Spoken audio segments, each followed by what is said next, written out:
Hello and welcome to the Tainted Tavern. I'm smoking Cornell and Deal's autumn afternoon on a lovely early summer's afternoon because that's the type of contrary bastard I am. I'm smoking my autumn afternoon in a lovely Blake Mabraya. I think this is called the Aristocrat.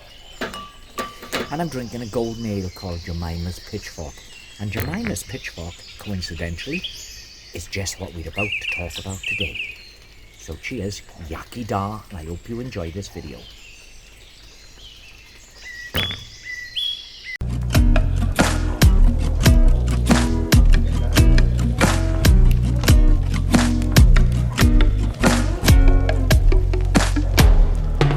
And they do come up with some bizarre names for their concoctions, don't they, these craft beer companies? I've made some notes here, and I'm going to read some ales off you, and these are genuinely the name of ales that are currently available for sale. Tosspot, Piddle Slasher, Dirty Tackle, Dead Guy Ale, Gay Beer, and perhaps my personal favourite, The Tiger That Killed My Father. All bizarre names, and now we have Jemima's Pitchfork. Where do they come up with these names? But wait, being a Welshman, I know of what the title Jemima's Pitchfork alludes to. It's an historical event that happened way back in 1797 in Fishguard, in which a Welsh woman named Jemima Nichols saw off an invading French army armed with only a pitchfork. That's a true story, you can believe it. Welsh women can be fierce indeed. In fact, my ex-wife could see off a bull at 100 yards. So I've made some notes here, and I'll tell you the history now of why this beer gets its name, Jemima's Pitchfork. First of all, I'll tell you a little bit about the beer. It's a golden ale. It comes in at 4.5%, and it's brewed by the Glamorgan Brewing Company. The Glamorgan Brewing Company are very close to my heart, as well as close to my location. In fact, if I was to leave my home now, I could walk to the Glamorgan Brewery in about 45 minutes. By car, I could be there in about 10 minutes. If you just excuse me. Pixie's been a nuisance. New puppy, she's very needy.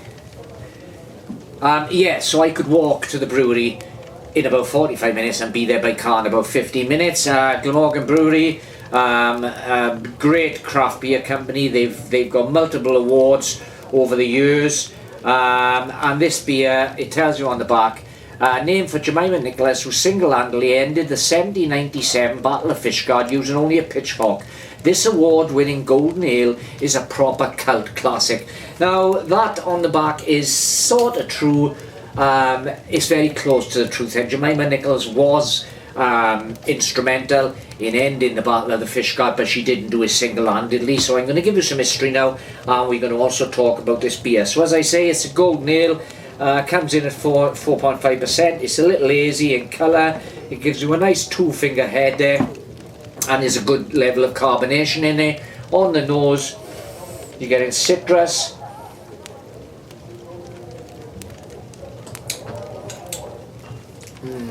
And it's a nice, zesty, refreshing taste with grapefruit on the finish.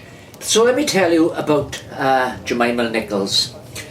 As I say, this beer is named in honour of the Welsh heroine, and it commemorates the ending of the Battle of Fishguard in 1797, which was the last time that an invading foreign power landed on British shores, despite what the likes of Tommy Robinson or Nigel Farage say. And when the French did land, they thought it was going to be easy pickings for them, their mission to attack mainland Britain, but they didn't count on a group of Welsh women led by an Amazonian woman called Jemima Nichols. And it's true, Welsh women can be fierce. My ex-wife, as I've said, could stare down a bull at 100 yards. Now, this all happened in February of 1797.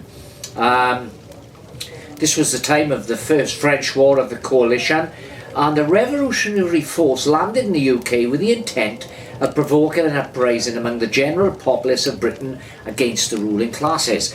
Now, sitting here today, that doesn't seem like such a bad idea. However, what the French did not bargain on was the best that Britain could offer. A fierce force of defenders who would protect Britain at all costs, a force made up largely of the women of Fishguard. The wind did howled, the fearsome gale, the waves raped upon the shore. The French aggressors landed, and Fishguard's women roared.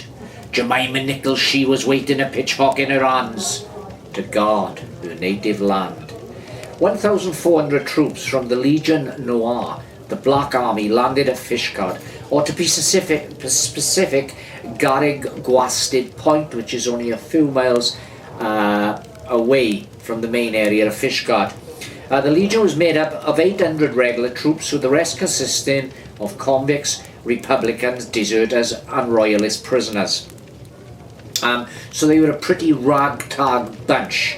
Now, Jemima Nichols, who will soon come into this story, was also known as Jemima Foy, which translates as Jemima the Big, and she likely was a big woman, since she single-handedly captured 12 Frenchmen and marched them promptly to St. Mary's Church, where she locked them up as prisoners of war. Now, the Frenchmen she captured, in all fairness, were drunk, because as soon as the French hit the shores, they were told to cause havoc, to sow the seeds of desertion, in order to get the general populace to rise up against the ruling classes, and they were told to live off the land, which is pretty much what they did. They started looting farmhouses, they looted an old church, and there was a fire set in the church. They did all that, and to cut it all short, they found in an old church a load of barrels of brandy, which had been stored after a recent shipwreck. They'd been salvaged from the shipwreck, and a lot of the French soldiers, these ragtag bunch of soldiers, drunk themselves silly, which was probably why Jemima Nichols was able to round up 12 men with a pitchfork. But no matter how you look at it, that is still quite a feat. Now, Jemima was a big woman. As I say, she was also known as Jemima the Foy, which means Jemima Big. Now, documented evidence states that Jemima stood 6 feet tall, which was a considerable size for a woman during that period. It's a considerable size for a woman now, mind. Let's just take the, as I say, refreshing, zesty hint of lemon, but you definitely get that grapefruit on the finish. Now, when Jemima captured the Frenchmen, as I say, they were all rolling drunk, and she was armed only with a pitchfork. But she managed to escort all of these Frenchmen to a local St. Mary's Church, where she locked them up and kept them as prisoners of war. Later that same day, she would find 2 drunken Frenchmen sleeping in the field, and she picked them up, one under each arm, remember what I said, one big baby, and carried them to the church and held them captive as well. Now, soon as the word got out that the French had landed, word started to spread, and the local militia started to gather. But there still wasn't a big enough force to defeat the considerable size of the French army, even if they were ill-disciplined and drunken looters.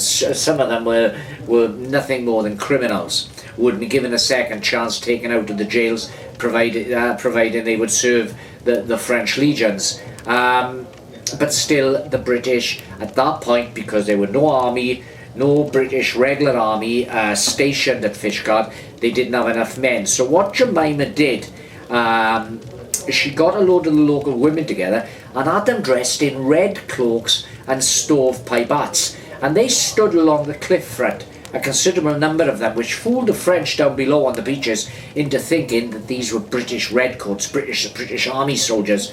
And so the French soon surrendered. The French commander was actually an Irish American mercenary named Colonel Tate, and he surrendered, signing a peace treaty at the Royal Oak Public House, which still stands today, and you can see a plaque on the public house commemorating that time. And so that is the basic story behind Jemima's Pitchfork. Now, the Battle of Fishguard is very interesting, and it's worth looking more into. There's a great book which was written just over 100 years after the events, which is currently available on Project Gutenberg as a free download for your Kindle or whatever other e-reader, and I'll put a link to that down in the video description below. I'm currently reading that book myself, and it's well worth getting your hands on. But let's go back to the beer after we've just given you that little slice of Welsh history.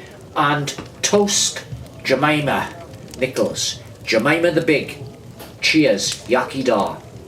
So as I say, this is a decent ale. I've never drunk anything from Glamorgan that wasn't decent.